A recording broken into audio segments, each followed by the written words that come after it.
আজকের ক্লাসে আমরা আলোচনা করব ক্লাস 8-এর ইতিহাস বিষয় নিয়ে। সামনেই তোমাদের প্রথম পর্যায়ক্রমিক মূল্যায়ন।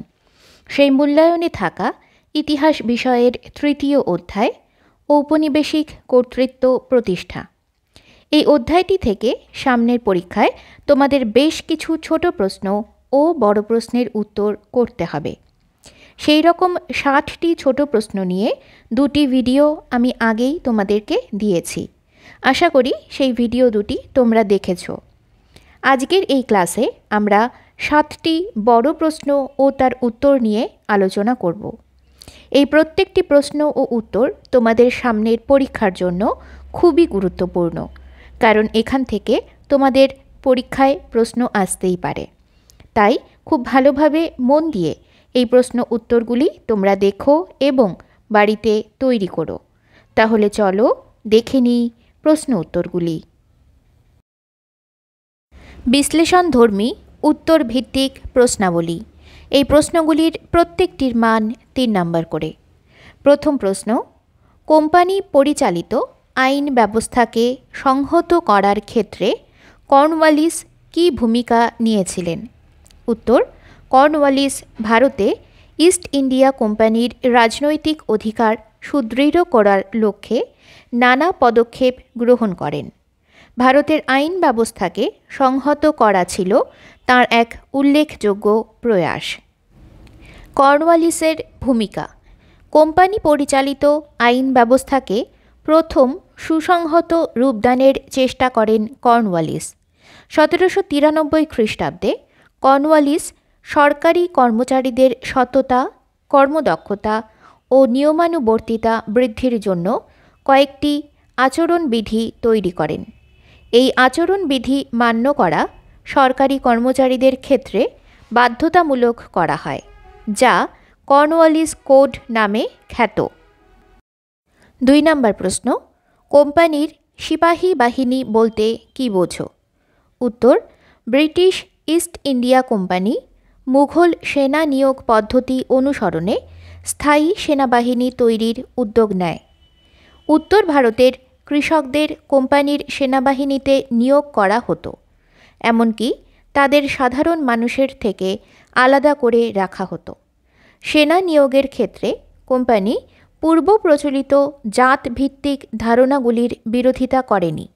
এইসব প্রথা মেনেই গড়ে ওঠে ব্রিটিশ ইস্ট ইন্ডিয়া কোম্পানির সিপাহী বাহিনী।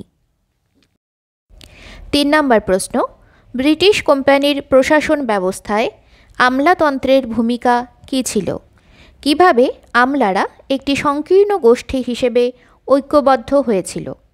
উত্তর, অসামরিক শাসন ব্যবস্থায় ইংরেজ শাসকদের প্রধান হাতিয়ার ছিল আমলাতন্ত্র। প্রথম পয়েন্ট, কোম্পানি প্রশাসনে আমলাতন্ত্রের ভূমিকা।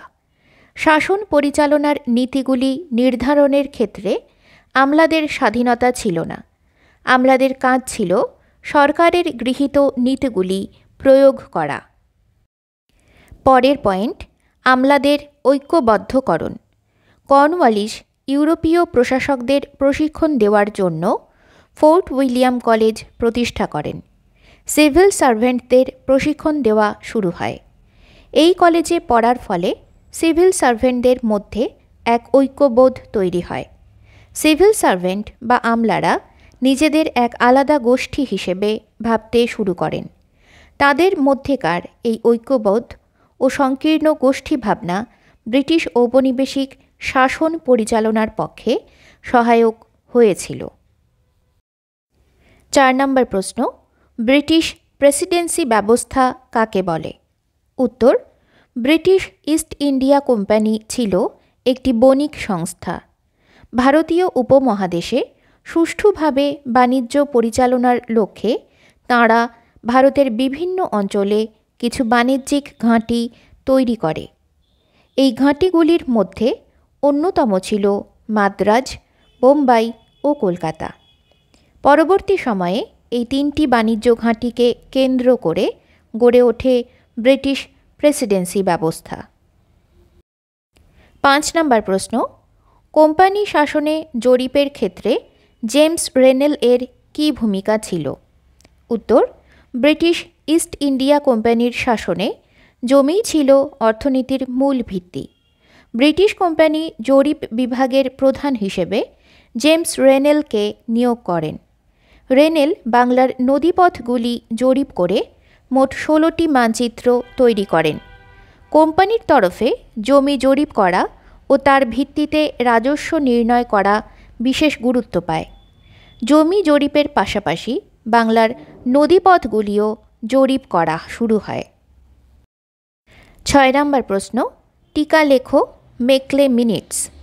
উত্তর, টমাস ব্যাবিংটন মেকলে ছিলেন গভর্নর জেনারেল লর্ড উইলিয়াম বেন্টিঙ্কের আইন সচিব ও general committee of public instruction বা জনশিক্ষা কমিটির সভাপতি। মেকলে ব্যক্তিগতভাবে ছিলেন পাশ্চাত্য শিক্ষার সমর্থক। তিনি 1835 খ্রিস্টাব্দের 2রা ফেব্রুয়ারি গভর্নর জেনারেল লর্ড উইলিয়াম বেন্টিঙ্কের কাছে ভারতে পাশ্চাত্য শিক্ষার প্রসারের পক্ষে যে মিনিট বা প্রস্তাব পেশ করেন তাকে মেকলে মিনিট বা মেকলে প্রস্তাব বলা হয়। তিনি প্রাচ্যের শিক্ষা ও সাহিত্য চর্চাকে হেয় করে ভারতে শুধুমাত্র পাশ্চাত্য শিক্ষার প্রসারের জন্যই অর্থ বরাদ্দ করা উচিত বলে মনে করেছিলেন। 7 নম্বর প্রশ্ন, টিকা লেখো উডের ডেসপ্যাচ। উত্তর, পাশ্চাত্য শিক্ষার প্রসারের লক্ষ্যে উডের ডেসপ্যাচ গুরুত্বপূর্ণ ভূমিকা নিয়েছিল। 1854 খ্রিস্টাব্দের জুলাই মাসে বোর্ড অফ কন্ট্রোলের সভাপতি চার্লস উড এই প্রতিবেদন পেশ করেন। উডের প্রতিবেদনে প্রাথমিক থেকে মাধ্যমিক স্তর পর্যন্ত এক শিক্ষা কাঠামো গড়ে তোলার পরামর্শ দেওয়া হয়। পাশাপাশি এই প্রতিবেদনে পাশ্চাত্য শিক্ষা বিস্তারের মাধ্যম হিসেবে ইংরেজি ও ভারতীয় দুই ধরনের ভাষা চর্চার কথা বলা হয়েছিল। এই প্রতিবেদনের ফলে কলকাতা, মাদ্রাজ ও বোম্বাই প্রেসিডেন্সিতে 3টি বিশ্ববিদ্যালয় স্থাপন করা হয়। উচ্চ বিদ্যালয়ের সংখ্যা বাড়ানো হয় এবং দেশের বিভিন্ন অঞ্চলে অনেকগুলি প্রাথমিক বিদ্যালয় খোলা হয়।